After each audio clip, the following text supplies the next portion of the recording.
എലവഞ്ചേരി പാലത്തുംപാറ തങ്ങളുടെ ചന്ദനക്കുടം പള്ളി നേർച്ച ആഘോഷിച്ചു. ഫെബ്രുവരി 13-ന് 2 പള്ളികളിലും ചന്ദനക്കുടം നേർച്ചകളുടെ കൊടിയേറ്റത്തോടെയാണ് ആഘോഷം തുടങ്ങിയത്. 19, 20 തീയതികളിലാണ് നേർച്ചയാഘോഷം നടന്നത്.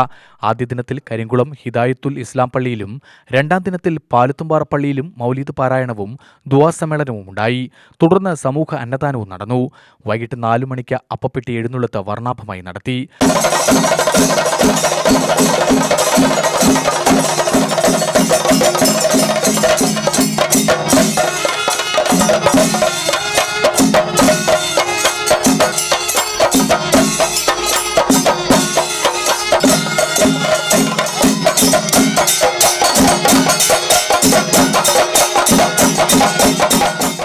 അറബനമുട്ട, കോൽക്കളി, പാണ്ടിമേളം എന്നിവയുടെ അകമ്പടിയോടെയാണ് അപ്പപ്പെട്ടി എഴുന്നള്ളത്ത് നടന്നത്.